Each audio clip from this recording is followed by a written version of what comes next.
good now, right now, wherever and whenever you are. It's Daryl is the service here for M365 May week 3. Welcome. And thank you to those who are joining us live as well. Feel free to drop your questions and comments in the chat. We like the comments because we enjoy encouragement. It's been another week. How are you both? Tired? Yeah. I'm still standing. Been up since 4 a.m. No biggie. Now, I know, Bex, you definitely get an early start. That's just your modus operandi. And you can be seen, like New Zealand, we're 2 hours ahead. I can see sometimes your tweets and your various things that they must be scheduled. Are you scheduling some of these things? Certainly for M365 May, there is a lot of scheduling. In fact, I tweeted the other day that just every day I'm scheduling, just so that we can give people a constant stream of the amazing content that we have. Yeah.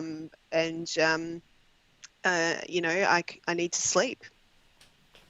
That's right. But I think you've done I had a new level of producing events today because, as I mentioned before, we started streaming. We were out house hunting, and both Megan and I still had events slotted in our schedule to present. So I had my laptop with me and basically tethered and was sitting in the car and actually had the laptop open, would produce. There was, in fact, one guy who I got on the call with before to ease into because we jump on 10 minutes before going live, and I had 6 minutes of driving to do. So I basically jumped in, chatted to him, got him calm, got him ready, and then went, okay, I'm going to put the laptop over here. And I basically drove and had the laptop going while he was talking to, obviously I'm not using the laptop, safety first. Yes. But yeah, was still basically producing an event hands-free. The important question on that is, as head of social media, did you take a photo? Megan took a photo of me sitting in the car producing an event, but no, not one of it dropping. That's the key phrase I heard there was Megan took the photo, because if we have Lorian driving, Lorian producing, laptop, Lorian, that's not right. Yeah, we don't have self-driving cars yet for that. No, that's right. Oh, that's, yeah. That reminds me, this never gets old. Sorry. You didn't ask for my permission. I'm just shocked. I thought I had a constant disclaimer. Yeah, boy. Oh, look, I didn't hit do not disturb. I'll have to cover that later. Hey, Cairo, thanks for dropping in there with the questions and comments via Teams rather than YouTube. So probably being a multi-channel event. Yeah, that's right. No, I've fallen a little behind with the video production, but as I do produce some of these videos, I'm watching some of them a bit closer as I'm, doing other work as well. Were there any sessions or pieces of sessions that you picked up on? I quite like Debbie's one about tasks and relating that to my current challenge of trying to get focus back. She covered off some pretty interesting stats around task coordination and people thinking that they can multitask and the like. Which they can't. No, they can't. Yeah. I can. No. But I think her challenge was, again, we've got these tools, but get it right before you start using the tools. Don't just jump in there and go, task for this, task for that. Yeah, that's right. I feel good. I've ticked a lot off, but have I really got stuff done? Yeah, well, I mean, it's like I without getting too much detail, like I did with To-Do when I wrote a blog article for them about how To-Do and ADHD and those kind of things work for me, is the app is great, but if I don't build practices around the app and say at the start of the day, I'm going to look at it and I'm going to hold myself accountable and schedule these things, the app is useless. So it's all about us as the individuals controlling the tools. Like right now, I've got pop-out meetings in Teams. Like, I don't like it. It's a great feature, but it encourages me to multitask. Yeah. So. Yeah, I'm a big fan of To-Do, but I do find when I start to get under pressure and really busy, those good habits do fall away. So Debbie's absolutely right. You need to get a practice around it and have an idea about how you're going to use it, not just jump in, which is like all the tools, yeah. It is, yeah. I often think that about PowerPoint or SharePoint, and you got this idea for a site or for a slides or something, and what do? You jump on the tools first before you even think about the structure of what you want to do. AvePoint have been doing governance for a long time, whereas PAL have been doing other things for a long time, and for them, Teams governance is relatively new. So it's interesting seeing their approach to things, and kind of comparing the two. And seeing whether two different solutions fit in for different organizations. So I do hope that some people actually attended both, so they're actually able to compare against them for themselves. Yeah, and on sponsor sessions, I mean, we're very grateful to our sponsors for the support that they provide us, but I'm actually grateful that our sponsors are delivering really interesting sessions that aren't just a push of their product and providing people with real content. So if people have been watching and seeing that they're a sponsored session and maybe a little bit shy about it, go check out the recordings because there's been some really quality content. Tip the hat to them for doing the righty, because that's how you get customers, is by giving something back. Absolutely. Giving some context about, rather than just here's my tool and 50 things that it can do, but here's the why. Yeah. Yeah. I was actually, one of the sessions today was Elaine, who was presenting. I love that session.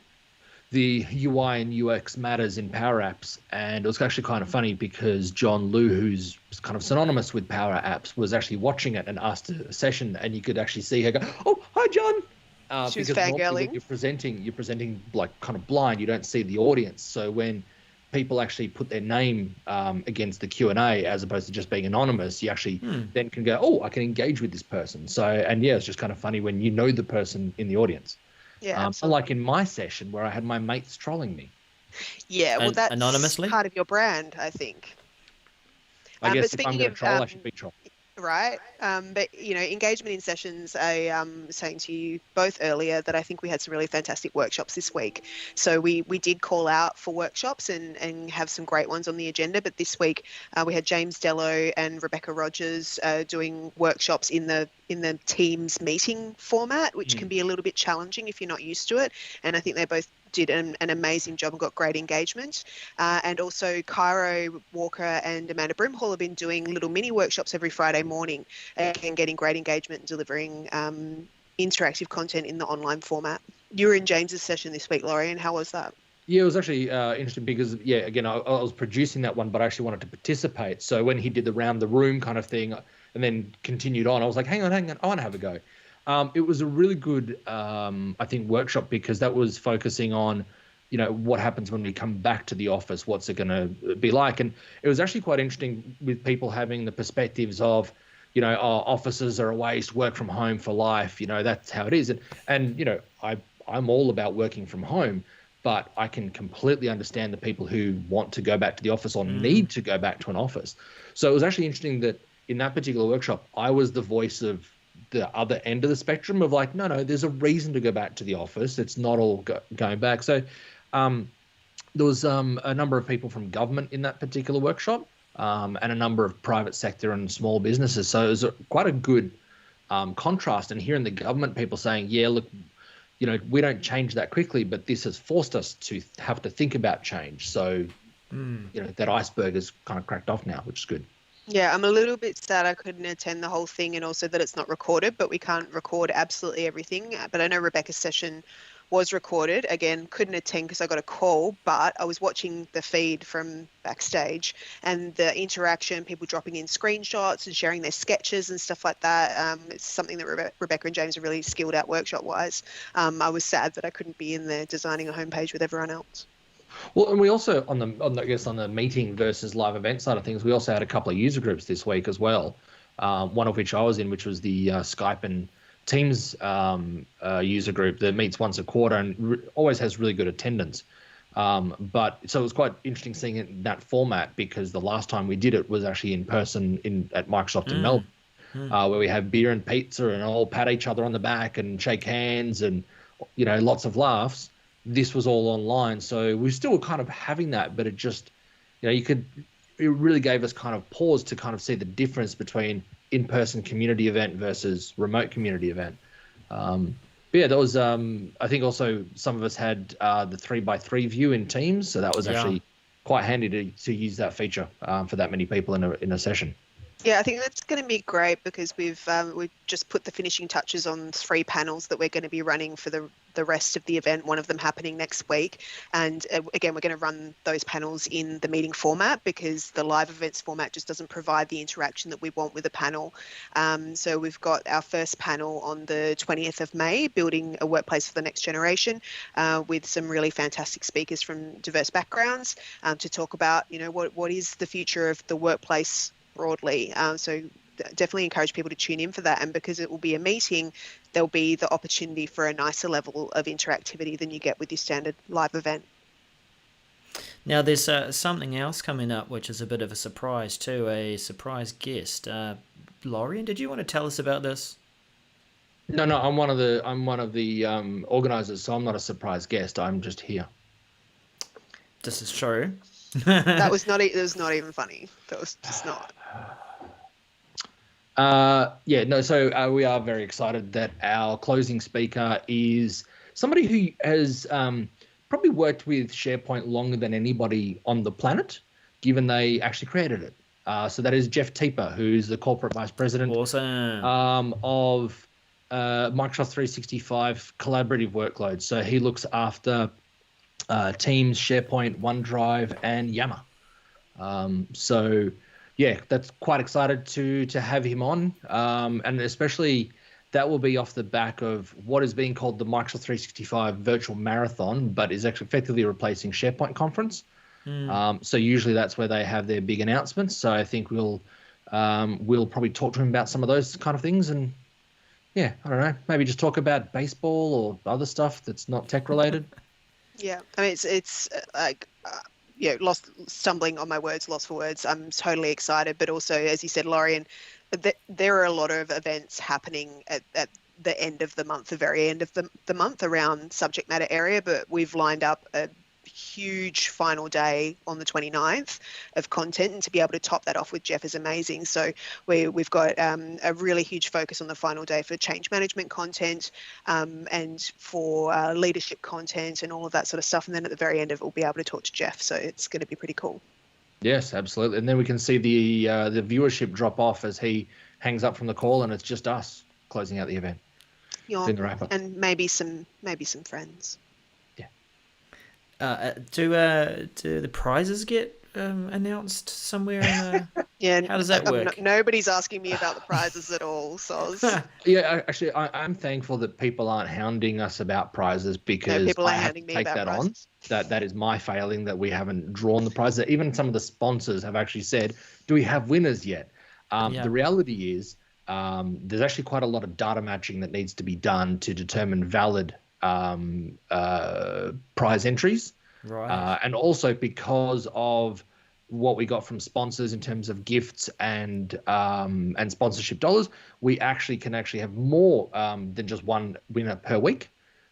So what we're actually doing is, when we get the data together, we will actually, hopefully at the start of this week, draw week 1's winner, and then probably very quickly afterwards do week 2 and week 3. So I actually have a few boxes of stuff right next to me.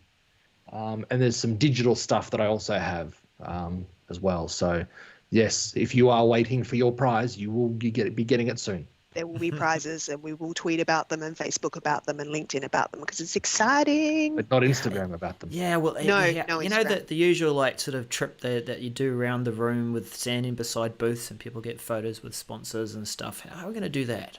We'll do a team meeting. Must do. Like, here's your coupon, here's your voucher code. That's right. And then the picture will be there. I'm like, that'll be it. I just saw the Gleeful Strand again. Just make sure you screen grab that later. Strand now. It's a Gleeful Bald Strand. It's a new model. Well, that probably wraps up the wrap up for this week. I know that there's can I plenty throw more. in one more thing? I know I'm ruining your wrap up Just one more vibe. thing. You're doing an Apple thing on us. Oh, Soz. It is next week Global Accessibility Awareness Day on the 21st of May. And so I will be scheduling some stuff out about that, but keep an eye out for 3 great sessions. Well, I shouldn't say they're all great because one of them's mine. That's a bit presumptuous. On the 19th around inclusion and accessibility that will then rebroadcast on the 21st.